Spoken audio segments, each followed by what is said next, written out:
Every day, countless thoughts entered the mind of Marcus Aurelius. Some were simple, others destructive. Some made him question everything, but only a few ruled him. And the rest? He stopped them all at a wall. That wall stood between him and the chaos within. Even though he was the emperor of Rome, Marcus's greatest battle was not fought outside, but inside. He fought not with a sword, but with thought, and thought was his sharpest weapon. The only place he could win that war was within his own mind. He who cannot command his thoughts cannot command his destiny, he said. That's why, each morning, he built invisible walls within his mind. Walls not of stone, but of awareness, reason, and acceptance. Walls that no army could destroy, for their strength depended on one thing: discipline. They didn't protect an empire, they protected a soul. And that soul stood firm through every storm. Today, we will rebuild those walls together, because inside every person, there lies a Rome. And that Rome survives only through the control of the mind. Remember this: thoughts do not shape you unless you allow them to. No thought can rule you without your permission. But the moment you surrender, even a single thought can turn you into someone else. These 8 walls of the mind will protect you from emotional storms, fear, anger, and doubt, until you reach that quiet, unshakable center within yourself. As Marcus once said, the mind is wider than the world outside, but if you fail to defend it, even the smallest thought will destroy you. If you're ready, let's begin. The first wall is awareness, because control begins with seeing. Marcus would rise before everyone else, sit in silence, and listen only to his inner voice. He would not speak nor decide. He would simply observe. His thoughts would flow like a river, but he watched only the reflections on the surface. Notice a thought before it conquers you, he said, because every thought you fail to notice becomes a chain. And a man is enslaved only when he is blind to his own mind. This first wall exists to create distance between you and your thoughts, not to suppress them, but to see them, not to blame yourself, but to understand. When you open your eyes each morning, a storm of voices attacks you: worry, fear, the echoes of yesterday. But you must pause, breathe deeply, and just watch. Because awareness means not reacting, but observing. To stay silent until the right moment arrives. Marcus wrote in his journal, "A thought appears, but it is not me. I am the one who sees it." This sentence is the heart of Stoicism, because the one who sees is no longer a victim. The observer becomes the master. Modern man has lost this awareness. Every notification, every word, every impulse crashes into the mind like waves. But you cannot stop the wave. You can only stop it from carrying you away. That's why Marcus had a rule: I do not own my thoughts. I observe them, test them, and if needed, let them go. That is the shield of awareness. Not every thought is true. Not every emotion is real. But every moment of awareness is freedom. So try this today. When a thought arrives, do not believe it immediately. Pause. Wait. Just notice. Is it truly yours? Or is it a voice trying to rule you? This is Marcus's first wall. The wall of awareness. Because the one who sees is no longer blind. And the one who is no longer blind can never be controlled. Do not fight your mind. Just watch it. Do not react. Because in the moment you become aware, your mind becomes your servant, not your master. Awareness is the foundation of the wall, but the stone that keeps it standing is reason. Without reason, that wall will never truly be secure. Even the smallest tremor can bring it down. At dawn, Marcus Aurelius would sit and observe his thoughts. Some were born of fear, some from anger, and some served no purpose at all. In those moments, he would lift his pen and ask a single question. Is this thought real? Or is it merely emotion wearing a mask? That question was the gate to the second wall of the mind. Reason is the filter of thought, because not every thought is true. Some are mere echoes within the mind, some ghosts of the past, and some are voices of others, not your own. Marcus knew this. That's why he never believed every thought that entered his head. He questioned them, tested them in silence and reflection. Each morning, he acted as a judge. Thoughts came before him like witnesses. He examined them, decided which were true and which were false. Emotion speaks, but reason decides, he said, because emotions are fleeting, but reason is a compass that endures. We have lost that compass today. We see a comment and feel anger. We hear news and feel fear.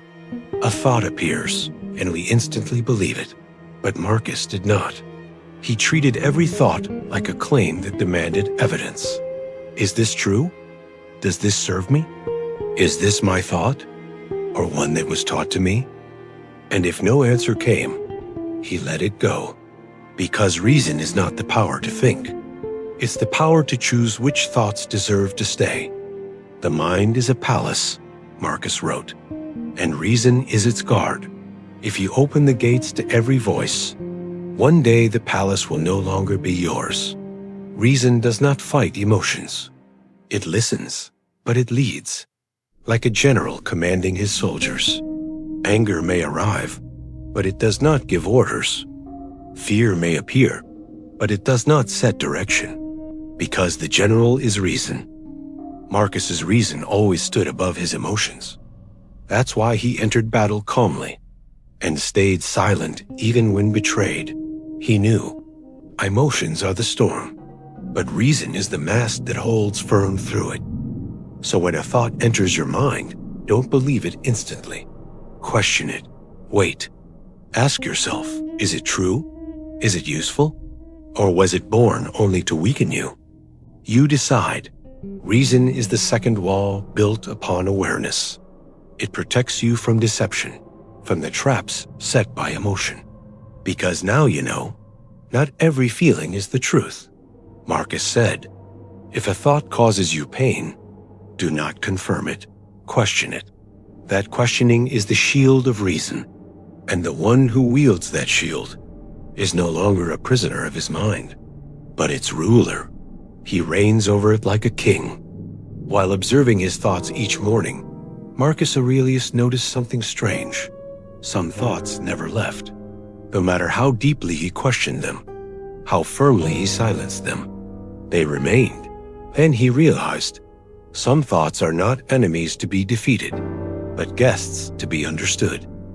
Acceptance is the third wall of the mind, because the first step to living without struggle is knowing what you are struggling with.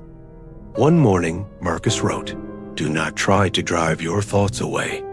Give them a place to rest, because every thought you repress grows stronger in the dark, but every thought you accept loses its power. We've been taught to fight our thoughts, to bury fear, to hide anger, to forget regret. But every emotion you suppress returns. Stronger, sharper, louder. Marcus saw this clearly, so he stopped fighting. He simply said, yes, yes, this thought is here. Yes, this feeling exists. But I am not it. Acceptance is not surrender. It is awareness matured. You cannot control the storm, but you can learn to stand beneath it. And when you do, you stop being its victim and become its witness. In Marcus's mind, this third wall calmed every storm. When fear arrived, he didn't reject it. He asked, what lesson do you bring? Because fear doesn't speak in reason. It speaks in symbols. If you ignore it, it screams. If you listen, it quiets. Modern people have forgotten this. We don't make space within ourselves, we compress. We bury and suffocate. And the more we suppress, the smaller we become. Marcus's wisdom was simple. To fight a thought is to feed it. To accept it is to dissolve it. One morning he wrote, "Greet every emotion, for it too is part of nature." That was his philosophy of acceptance. Because you cannot stop nature, but you can live in harmony with it. So do the same. When a thought comes, don't silence it. Sit, watch, name it. Fear, I see you. Worry, you may pass. Anger, I acknowledge you. That's when control begins. Because acceptance opens the gate to mastery. Not fighting, but understanding. And understanding is freedom. Marcus's third wall was this: to see the mind not as an enemy, but as a teacher. Not every thought threatens you. Some exist to help you grow. A mind that accepts all things is a slave to none. Marcus Aurelius. So when a thought disturbs you today, don't run. Face it, greet it, let it pass. Because what you accept cannot control you. And now, the third stone of your inner wall is set. Among all the walls in Marcus Aurelius's mind, one stood taller than the rest: independence. He had observed his thoughts. He had accepted them. He had filtered them through reason. And finally, he freed himself from the chains of emotion. One morning, he wrote in his journal, "An event harms you only as much as the meaning you give it." That single sentence became the cornerstone of the wall of independence. For Marcus, independence wasn't about escaping people. It was about escaping their influence. He didn't withdraw from the world, but he refused to let the world rule him. If someone can make you angry, they control you. If an event can break you, it owns you. But if you can stay silent, if you can observe, then you are free. Independence is not the absence of emotion. It's the ability to feel without becoming ruled by what you feel. For a Stoic, emotions aren't enemies, they're tests.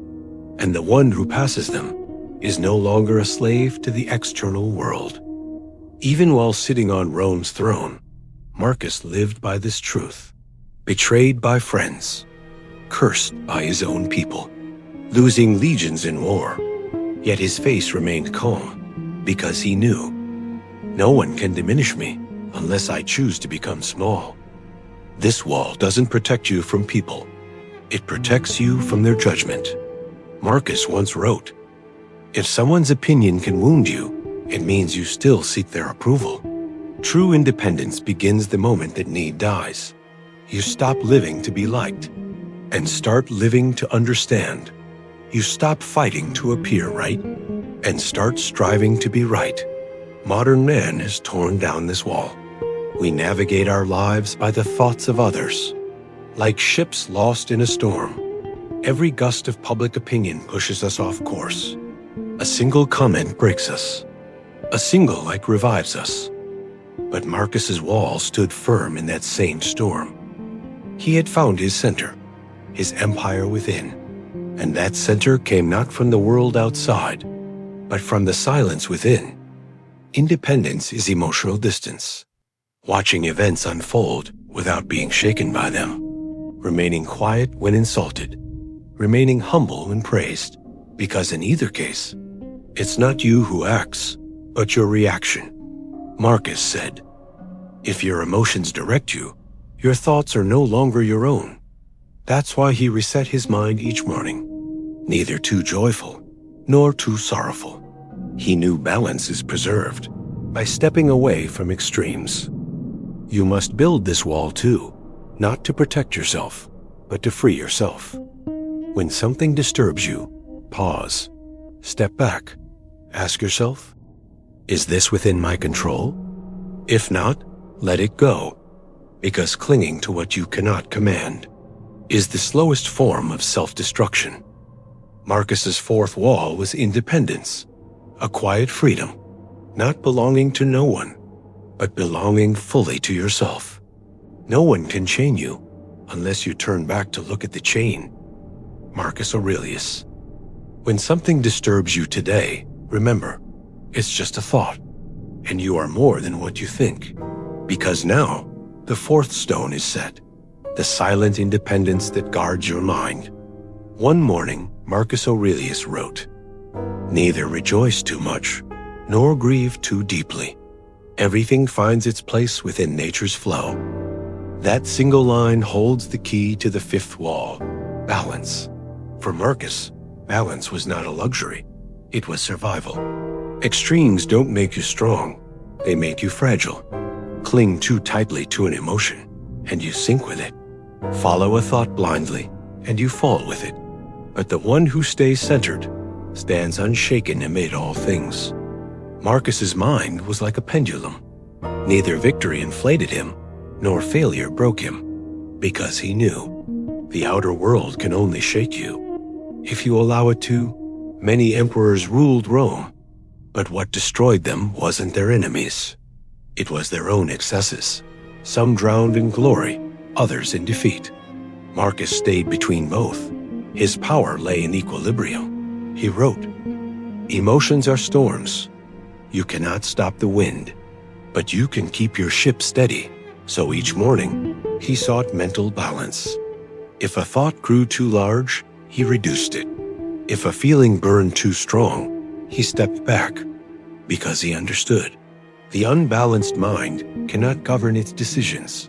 Modern people have forgotten this. One day, we feel unstoppable. The next, we collapse. A single comment lifts us. A single silence destroys us. But Marcus's wall did not sway. He weighed his thoughts each morning like gold. Which emotion outweighs the rest today? And if one was too heavy, he set it down. Balance means equalizing the weights of the mind. Fear with courage. Anger with patience. Hope with acceptance. If one side outweighs the other, you fall, Marcus said. The moment you cling blindly to an idea, you lose your freedom. That's why he viewed every belief from a distance, neither denying nor surrendering, just observing. And that observation made him the most grounded ruler Rome ever had. Balance is not emotionlessness, it's emotional mastery. It's like commanding an army in battle. If one flank charges too far, order collapses. The same happens within your mind. So today, weigh your mind. Does something make you too happy or too afraid? Both can rule you, because balance is the opposite of excess. And Stoicism is the art of avoiding extremes. The quieter you are, the stronger you become. The more balanced you are, the freer you are. Marcus Aurelius. So when something excites you too much, ask, does this make me stronger or does it make me dependent? And when anger rises, ask, does this give me power or does it enslave me? Because Marcus's fifth wall is mental balance. And as long as that wall stands, no storm outside can bring you down. No thought can take command of your mind. Even in the midst of war, Marcus Aurelius remained silent. While generals shouted, soldiers clashed, and the skies filled with smoke, he simply breathed and thought, because he knew tranquility is not the absence of battle. It is the ability to stay calm within it. To him, the mind was like the sea. Its waves were emotions, its winds, thoughts. But deep beneath all movement, there was stillness. And in that stillness lay the true center of the soul. One morning, he wrote in his journal, "If there is a storm outside, there must be calm within." That became the foundation of his wall of tranquility. Because silence does not exist only around you. True silence echoes in the middle of the mind. In that place, there is no anger, no fear, no anxiety, only awareness. And the voice of awareness is silence. Today, we live in noise. We cannot stay silent for even a minute. Our minds never stop talking. What if it fails? What if I'm late? What if I'm not enough? These questions keep us trapped in motion, never at peace. But in silence, those questions dissolve, like fire meeting water. For as long as a person can remain silent, they grow. They see, they understand. For Marcus, tranquility wasn't a goal. It was a discipline. He didn't seek silence. he practiced it. Each morning, he spent a few minutes without speaking. Before deciding, he paused. Before reacting, he waited, because every silence aligned his thoughts like soldiers in formation. He once wrote, "Breathe before you speak. Pause before you think. Listen before you feel." That was his formula for mental stillness. Silence doesn't weaken you. It guides you. When you are quiet, you finally hear your inner voice. And that voice is more valuable than 1,000 outside noises. Marcus's calmness didn't come from fear. It came from awareness. The coward is silent to escape. The wise are silent to understand.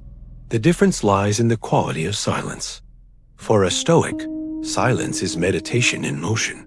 Within that silence, thoughts slow, emotions soften, and a moment comes when nothing remains. No worry, no desire, no regret, only existence, pure and unshaken. In that moment, the soul aligns with the universe. Marcus called it the equilibrium between spirit and cosmos. And in that equilibrium lies the source of all peace. You can feel it too. Close your eyes, stop speaking. Watch your thoughts drift by like clouds across the sky. They appear, they fade, but you are the sky itself. A man's strength is measured by the minutes he can remain silent. Marcus Aurelius. If silence feels uncomfortable today, it's a good sign. It means your mind is still running. Don't run with it. Step into the silence. What awaits you there is not fear, but freedom. This was Marcus's sixth wall, tranquility. He was not the master of sound, but the ruler of silence. And that wall became the quietest yet strongest fortress of his mind. As Emperor of Rome, Marcus Aurelius commanded thousands of soldiers. He was both a general and a philosopher. But the most difficult army he ever led was the one inside his own mind. Governing Rome was easy. A single command could move legions. But within himself, every order was challenged by a thought, a doubt, a whisper of resistance. Because each idea, each emotion, was a soldier, and not all soldiers obey. He often said, "A mind without discipline becomes its own enemy." Every morning, he began his day with a command, not to his armies, but to his mind. No thought shall go unchecked today. Discipline was his seventh wall. Because awareness alone was not enough. There had to be order. The mind was in constant motion, between the regrets of the past and the anxieties of the future. Marcus allowed no chaos to take root. He arranged his thoughts, gave them purpose, and when necessary, silence. His journal was his battlefield, each line a strategy, each reflection an order. And the war he fought was not with swords, but with attention. Because when the mind loses discipline, even wisdom becomes poison. He wrote, "If a thought begins to command you, you are no longer yourself." So he performed a mental inspection every morning. Which thoughts serve me? Which harm me? Fear, he said, is a soldier, useful when controlled, destructive when free. Desire is a tool, powerful when guided, chaotic when unleashed. Discipline is the art of leading these forces. Today, we've lost that art. We obey our minds instead of leading them. A notification dictates our attention. A comment shifts our mood. A fleeting emotion becomes our master. But in Marcus's mind, there was only one commander, himself. Discipline is the harshest form of freedom. Because to be free doesn't mean doing everything you want. It means not doing what doesn't serve you. Mental discipline doesn't silence thought. It directs it. You don't cut the sail. You guide the wind. Marcus lived this daily. When others insulted him, he stayed silent. When generals failed or friends betrayed him, he never acted out of emotion, because he knew. When a thought loses discipline, one chain of the mind is broken. The walls of the mind are built brick by brick. Each brick a moment of restraint, a thought held, a reaction delayed. And over time, those bricks separate you from the chaos of the world. Marcus's discipline wasn't cold. It was noble. He didn't train his mind like a slave, but like a warrior. The goal of discipline isn't punishment, it's elevation.